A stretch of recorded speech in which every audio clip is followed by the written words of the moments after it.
What's good, YouTube? It's your boy Quinn Wade, Basketball Analysis. Quinn, I'm about to talk to you about the Clippers, Utah. They both won 50 games apiece.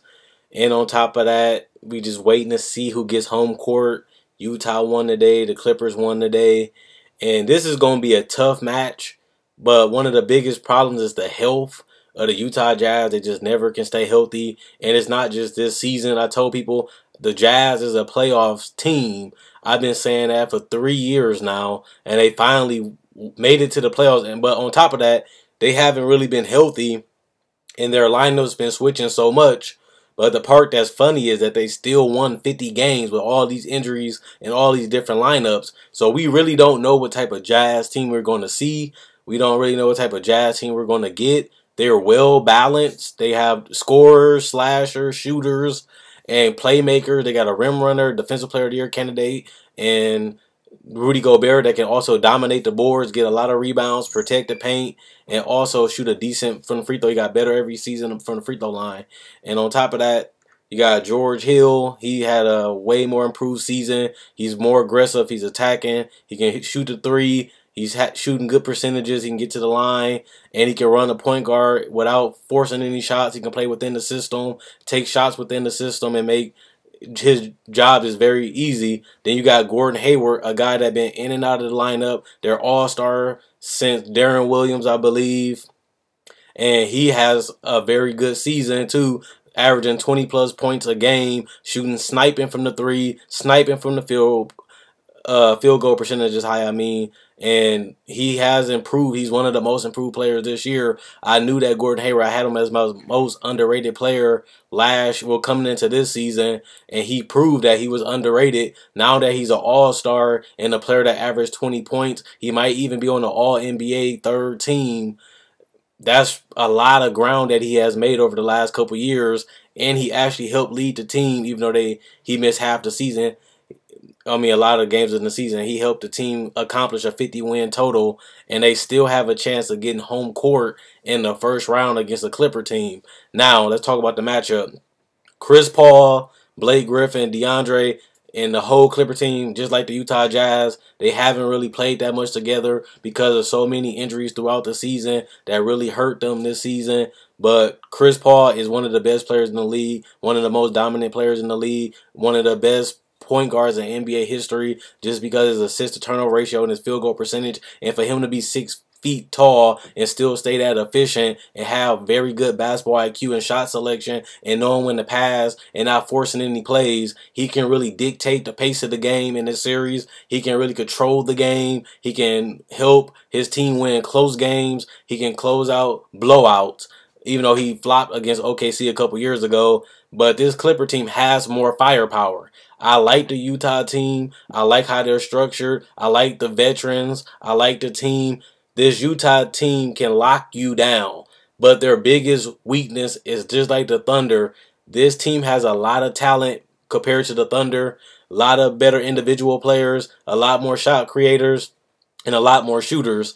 But the problem with this Utah team is they get stagnated offensively too much. And they force up shots.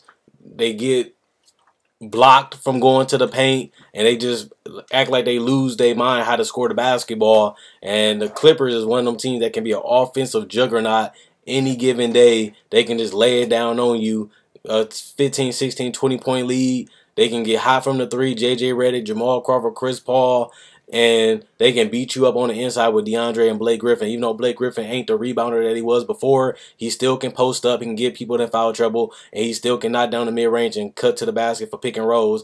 And Clippers can run fast break. The less Utah can score, the more chances they going to have to score on fast break. And Clippers can get turnovers too. But the Clippers beat them a lot, and they actually won decisively against Utah a lot of games this season when they was healthy. So I know that the playoffs is a different field. We haven't really seen this Utah team in the playoffs. That's another thing.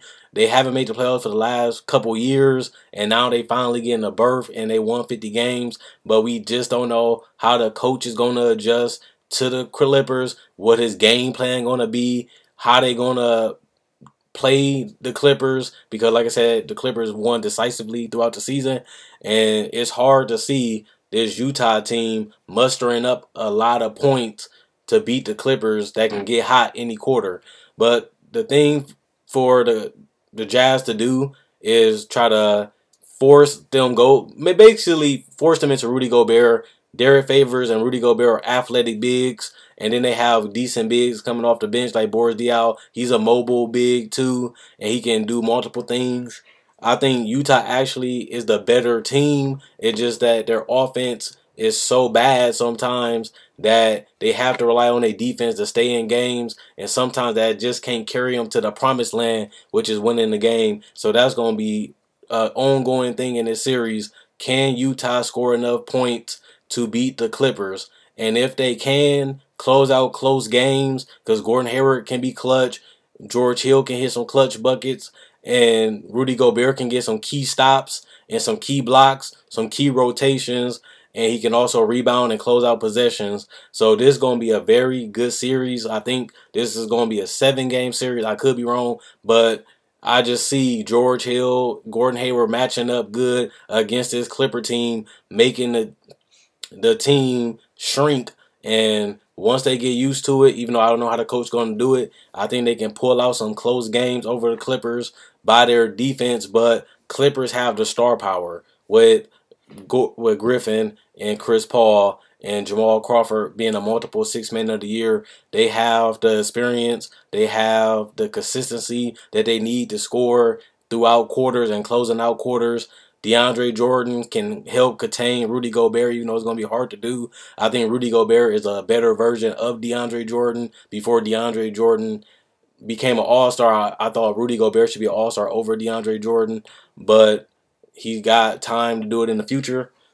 But with this being said, this is going to be a tight series. It definitely should go 6 or 7, but I do got the Clippers winning because they got more experience. Let me know what you guys think. Comment, like, subscribe, and share. Quinn Wade Basketball Analysis signing out. Let me know what you think in the comment section below. Check out my website at analysisplayground.com. Also, look in the comment section below. You can also find my Facebook page. Click the link. It'll send you right to my Facebook page in the comment section and in the description. All you got to do is like my Facebook page on Facebook to show support, and check out the website. On top of that, that's in the comment section description. And let me know what you think, who's going to win this series. And let me know the series you want to see next. Quinn Wade Basketball Analysis signing out.